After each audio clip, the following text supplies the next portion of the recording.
సనాతన ధర్మం 3 పెళ్లిళ్ళు చేసుకోమని చెప్తుందా? ఏమ్మా దీక్షలు చేసే వాళ్ళకి కూడా చెప్తున్నా, సనాతన ధర్మం అంటే అర్థం ఏంటి? ముందు దానికి డెఫినేషన్ తెలుసుకోండి.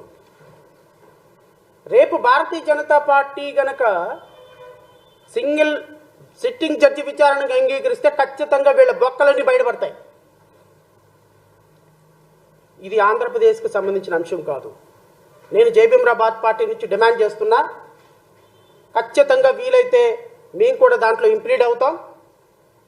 సుప్రీంకోర్టు జడ్జి చేత విచారణ జరపాలి. ఇది ప్రపంచవ్యాప్తంగా ఉన్న తిరుమల తిరుపతి దేవస్థానంలో లార్డ్ వెంకటేశ్వర భక్తులకు సంబంధించిన అంశం. ఒక తిరుమల తిరుపతి దేవస్థానాన్ని ఒక పొలిటికల్ డిబేట్గా, ఒక పొలిటికల్ చర్చా వేదికగా ప్రతిరోజు నేషనల్ మీడియా, స్టేట్ మీడియా దీన్ని ఇంకా లార్డ్ వెంకటేశ్వర అప్రతిష్టను మనం దిగజార్చుకున్నట్టు కాదా సార్? ఒక మాట చెప్పండి. మహారాష్ట్ర నుంచి, కర్ణాటక నుంచి, కాశ్మీర్ నుంచి, బాంబే నుంచి, తిరుమల మన చెన్నై నుంచి, ఉత్తరప్రదేశ్ నుంచి, మధ్యప్రదేశ్ నుంచి, బెంగళూరు నుంచి కోటాను కోట్ల మంది భక్తులు వచ్చేటువంటి తిరుమల తిరుపతి దేవస్థానంలో ఒక రాజకీయపరమైనటువంటి అంశాలకి ఒక బాణం వేసి బౌన్స్ బ్యాక్ అయ్యి ఇప్పుడు లార్డ్ వెంకటేశ్వర అప్రతిష్టగా తీసుకొచ్చినటువంటి మీరు మనుషులేనా అసలు? మన రాష్ట్రంలో ఉన్న ఏకైక ప్రపంచం మెచ్చదగినటువంటి ఒక టెంపుల్, ఆ టెంపుల్తో కూడా మీరు రాజకీయాలు చేస్తున్నారంటే మీరు ఎట్లా మనుషులు సార్? మీరు ఎట్లా బొట్టు పెట్టుకుంటున్నారు సార్? మీరు ఎట్లా పంచలు కట్టుకుంటున్నారు సార్? మీరు ఎట్లా మంత్రాలు లార్డ్ వెంకటేశ్వర సుప్రభాతం చదువుతున్నారు సార్? ఆల్రెడీ 5 సంవత్సరాల క్రితం తిన్నటువంటి లడ్డులో జంతు అవశేషాలు కలిసి నేను ఒక భక్తుడి మనోభావాలు దెబ్బతీయటానికి కూడా సిద్ధపడ్డ మీరు మనిషి జాతికి ఎందుకు వస్తారా? హిందువులు అనేటువంటి వ్యక్తులు మిమ్మల్ని అసలు ఒక మనుషులుగా చూస్తారా? మీ ప్రభుత్వానికి ఓటేసినందుకు చెప్పుతో కొట్టుకోవాలి ఒకళ్ళు. ఇంకా సిగ్గు లేకుండా తిరుమల తిరుపతి దేవస్థానంలో వారాహి యాత్ర అని చెప్పి మీటింగ్ పెడుతున్నావా? పెట్టుకోవయ్యా, నువ్వు ఉప ముఖ్యమంత్రి, వారాహి యాత్ర పెట్టుకో, ఇంకొక యాత్ర పెట్టుకో. దానికి దేవుడికి ప్రసాదానికి కనెక్షన్ ఏంటా? ఇప్పుడు ఎందుకయ్యా తిరుమల తిరుపతి దేవస్థానంలో నువ్వు చేసేది? తిరుపతిలో ఎందుకయ్యా ఇప్పుడు నువ్వు చేసేది? మీటింగ్ పెట్టేది ఎందుకయ్యా ఇప్పుడు నువ్వు కాలినడకను తిరుపతి వెళ్ళేది? అక్కడ ప్రాయశ్చిత్తం చేయడానికి, అక్కడ ప్రక్షాళన చేయడానికి ఏం తప్పు జరిగిందయ్యా? నీలాంటి పాపాత్ముడు వెళ్తేనే ఇంకా అక్కడ అపవిత్రం జరుగుతుంది. నీలాంటి వ్యక్తి తిరుమల తిరుపతి దేవస్థానానికి వెళ్తేనే అపవిత్రం జరుగుతుంది. మీలాంటి అబద్ధాల కోర్లు తిరుమల తిరుపతి దేవస్థానంలో లార్డ్ వెంకటేశ్వరుడు కూడా రాజకీయాలు కూడా మీలాంటి దుష్టుల వల్ల అక్కడ అపవిత్రం జరుగుతుంది. ఆ చంద్రబాబు నాయుడు, నారా లోకేష్ మీరెలా మాకండి. మీరు వెళ్ళకపోతే తిరుమల తిరుపతి దేవస్థానం చక్కగా ఉంటుంది. ఇంకో మాట అన్నాడు, ఇది రాజకీయాలు వాడుతున్నారని. మీరు ఏం ప్రభుత్వం పగలు తీస్తో నేను చూస్తా. రేపొద్దున తిరుమల తిరుపతి దేవస్థానం ట్రస్ట్కి ఏ వ్యక్తులను నియమిస్తారో మేము చూస్తాం. ట్రస్ట్ బోర్డు మెంబర్లుగా రాజకీయాలకు అతీతంగా లేని వ్యక్తులను ఎవరిని ఎంపైక్ చేస్తారో నేను చూస్తా. మీకు 24 గంటలు మీ సినిమా మీ రాజకీయ ప్రయోజనాలన్నిటికీ అనుగుణంగా పనిచేసే ఒక TV5 ఛానల్ ఉంది కాబట్టి ఆయనకి చైర్మన్ ఇచ్చేద్దాం. మీరు మీ కేసులన్నింటినీ కూడా మేనేజ్ చేస్తున్నాడు కాబట్టి ఎన్వి రమణానికి ఇంకోటికి ఇచ్చేద్దాం. లేకపోతే తిరుమల తిరుపతి దేవస్థానం ట్రస్ట్ బోర్డు మెంబర్గా మీ సినిమా యాక్టర్ని ఇచ్చేద్దాం. మీకు 100 కోట్లు ఖర్చు పెట్టిన మీ వారాయాత్రకు డబ్బులు ఖర్చు పెట్టిన ఇచ్చేద్దాం. లేకపోతే మీ చంద్రబాబు నాయుడు యువగళం పాదయాత్రకు ఖర్చు పెట్టినోడికి డబ్బులు ట్రస్ట్ బోర్డు మెంబర్ ఇద్దాం. ఇలాంటి పిచ్చి వేషాలు వేస్తే భక్తులందరూ చెప్పు తీసుకొని కొడతారు మిమ్మల్ని. తిరుమల తిరుపతి దేవస్థానం ప్రక్షాళన జరిగే సమయం ఆసన్నమైంది. రాజకీయ నాయకులకి బిజినెస్ మ్యాన్లకి తిరుమల తిరుపతి దేవస్థానం బోర్డులో స్థానం కల్పించకూడదు, నిషేధం. నేను ప్రపోజ్ చేస్తున్నా, ఒక చాగంటిని నియమించండి, ఒక గరికపాటిని నియమించండి, ఒక జనచర్య స్వామిని నియమించండి, ఒక సద్గురుని నియమించండి. ట్రస్ట్ బోర్డు మెంబర్లుగా వాళ్ళని తీసుకొచ్చి పెట్టండి. హిందూ మతం కోసం ప్రచారం చేసి నిజంగా గౌరవంగా గొప్పగా బతుకుతున్న వాళ్ళందరినీ టీడీటీ బోర్డు చైర్మన్గా చేయండి. నేను జయభీమరాబాద్ పార్టీ నుంచి డిమాండ్ చేస్తున్నా. మీరు కనుక మళ్ళీ ఈ రాజకీయాలు తీసుకొచ్చి ఇంకొక chairman, TV5 chairman, ABN chairman, ఆ చైర్మన్ వాళ్ళు మాకు చంద్రబాబు నాయుడికి మాకు చుట్టాలు పక్కాలు, మా పవన్ కళ్యాణ్ గారికి సినిమా షూటింగ్లకు అసిస్టెంట్ డైరెక్టర్లు పిచ్చి వాళ్ళని తీసుకొచ్చి అక్కడ నియమిస్తే రేపు తిరుమల తిరుపతి దేవస్థానంలో రిపీట్ అవుతుంది. It's a high time to look for a change. It's a high time to look for a change. Tirumala Tirupati దేవస్థానంలో ప్రతి హిందూ డిమాండ్ చేయమని నేను కోరుతున్నా. ప్రతి లార్డ్ వెంకటేశ్వరాన్ని పూజించే ప్రతి భక్తుడిని కోరుతున్నా. రాజకీయ నాయకులకి తావు ఉండకూడదు. టీటీడీలో ఎవడు అసలు బిజినెస్ మ్యాన్ అనేవాడే రాకూడదు.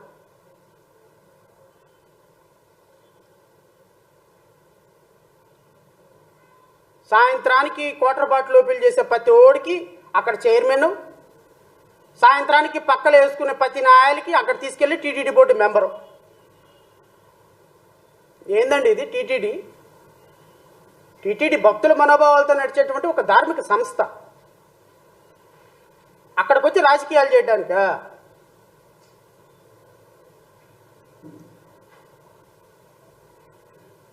ఇంత జరిగిన తర్వాత కూడా తిరుమల తిరుపతి దేవస్థానంలో ఇలాంటి వ్యక్తులకు స్థానం కల్పించకూడదు అని నేను డిమాండ్ చేస్తున్నా. కల్పిస్తే ఖచ్చితంగా హిందూ భక్తులు చూసుకుంటారు. నెంబర్ 2, రేపు హానరబుల్ సుప్రీంకోర్టులో ఖచ్చితంగా సుప్రీంకోర్టు కేంద్ర ప్రభుత్వం ఏమైనా చెప్పని, ఇది ప్రపంచవ్యాప్తంగా భక్తుల మనోభావాలకు సంబంధించిన అంశం కాబట్టి సుప్రీంకోర్టు నాకు తెలిసి కేంద్ర ప్రభుత్వం ఏం చెప్పినా ఖచ్చితంగా CBI enquiry monitored by the honourable justice of supreme court ఉంటుంది అని నేను భావిస్తున్నాను. ఎందుకంటే ఇది కనుక వదిలేస్తే కన్న తల్లితో కూడా రేపు రాజకీయాలు చేసే ఒక రోజు వస్తుంది. ఆల్రెడీ వచ్చేసినాయి.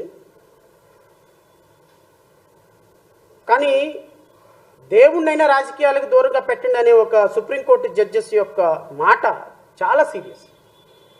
ఒక కాన్స్టిట్యూషనల్ హోదాలో ఉండి చంద్రబాబు నాయుడు ఈ విధంగా ఒక ముఖ్యమంత్రి హోదాలో ప్రకటన చేయడం తప్పు అని ఒక ముఖ్యమంత్రిని కామెంట్ చేయడం ఇంకా సీరియస్ కామెంట్. ఖచ్చితంగా సుప్రీంకోర్టు దీన్ని చాలా సీరియస్గా తీసుకుంటుంది. ఖచ్చితంగా కోర్టు మానిటర్డ్ సిబిఐ ఇన్వెస్టిగేషన్ ఉంటుంది అని నేనైతే భావిస్తున్నా. కల్తీ లడ్డు వ్యవహారంలో ఎవరైతే తప్పుడు వార్తలు, తప్పుడు డిబేట్లు, తప్పుడు ప్రకటనలు చేశారో వాళ్ళందరి మీద కేసులు కట్టమని ఖచ్చితంగా సుప్రీంకోర్టు డైరెక్షన్ ఇస్తుంది. అది ముఖ్యమంత్రి అయినా, ఉప ముఖ్యమంత్రి అయినా, మంత్రి అయినా. లడ్డూ ట్యాంకరు లోపలికి వెళ్లకుండా లడ్డూ ట్యాంకరు టెస్టింగ్ రిపోర్ట్లకు వెళ్ళి టెస్టుల్లో ఫెయిల్ అయిపోయి వెనక్కి వెళ్ళిపోతే లడ్డూలు ఎప్పుడు వాడారు అంటున్నా. సుప్రీంకోర్టు చేసి అడిగింది అదే. లడ్డూ ట్యాంకరు లోపలికే ఎంటర్ కాకుండా వెళ్ళిపోతే లడ్డూలు ఎక్కడ వాడారయ్యా? ఇంకా మీరెందుకు కొవ్వు కలిసిందని అబద్ధాలు ఆడుతున్నారు? ప్రాథమికంగా ప్రైమా ఫేసి ప్రాథమికమైనటువంటి రిపోర్టుల్లో లడ్డూ తయారీలో నెయ్యి వాడలేదు అని తేలింది. ఇది ఈవో చెప్పాడు. మరి చంద్రబాబు నాయుడు ఎవరు చెప్పడానికి వాడారని ఆయన వెళ్ళి ఏమైనా కలిపాడా? లడ్డూల్లో నెయ్యి కలిపాడా ఆయన? పవన్ కళ్యాణ్ వెళ్ళి ఏమన్నా గరిటె పెట్టి తిప్పాడా? కాదు కదా. సుప్రీంకోర్టు అదే అడిగింది. మరి రేపొద్దున the great lawyer Chandrababu Naidu గారిని బయటకు తీసుకొచ్చిన 53 రోజుల తర్వాత గ్రేట్ లాయర్ లోత్రా గారు ఏం చెబుతారో విందాం. రేపు మరి ఈయన పవన్ కళ్యాణ్ గారు దీక్ష చేయడానికి వెళ్ళారు తిరుమల తిరుపతి దేవస్థానంలో. ఆయన ఏం స్పీచ్ ఇస్తాడో విందాం. సుప్రీంకోర్టు చెప్పినప్పటికీ కూడా లడ్డూలో కలిసింది, నెయ్యి అవశేషాలు కలిసినాయి, జంతు కొవ్వులు కలిసింది కాబట్టి ఎవడేమనుకున్నా కలిసిందంతే, ఇంకా నేను ఇక్కడ దీక్ష చేస్తాను అన్నాడు అనుకో, నీ కర్మ, మేమేం చేయగలిగింది. సుప్రీంకోర్టు చెప్పినా నేనేనో కలిసింది అంతే, హిందూ ధర్మం అంతే, సనాతన ధర్మం అంతే, నేను దీక్ష చేస్తా అంతే, నేను ప్రాయశ్చిత్త దీక్ష చేస్తా అంతే, నేను కిరసనాలు పోసుకుంటా అంతే, నేను అగ్గిపొల గీసుకుంటా అంతే, నా ఇష్టం అన్నాడు అనుకో, అందమైన సినిమా 3 గంటల సినిమా చక్కగా చూడండి ప్రజలు. మళ్ళీ మళ్ళీ అలాంటి సినిమా రాదు. రియల్ సినిమా అది. డైరెక్టర్, స్క్రిప్ట్ రైటర్ ఉండడు, కెమెరామ్యాన్ ఉండడు, ఎవరు ఉండరు. అద్భుతమైన స్క్రిప్ట్ పండిస్తాడు. ఆ స్క్రిప్ట్లో ఆ డైలాగులు కూడా అద్భుతంగా వస్తాయి. డైలాగు, కథ, స్క్రీన్ ప్లే, యాక్షన్, డైరెక్షన్ మొత్తం పవన్ కళ్యాణ్ గారే. ఒక మంచి సినిమా. రేపు తిరుమల తిరుపతి దేవస్థానంలో సనాతన ధర్మం అనేటువంటి ఒక సినిమాని ప్లే చేయడానికి గౌరవ పవన్ కళ్యాణ్ గారు వెళ్ళారు. సినిమా అంతా చూడండి, చక్కగా ప్రజలందరూ ఎంజాయ్ చేయండి. హానరబుల్ సుప్రీంకోర్టు మాత్రం మీ తాట తీస్తుంది, కంగారు పడద్దు. లార్డ్ వెంకటేశ్వరరావుతో ప్రకృతితో చిత్రులాడితే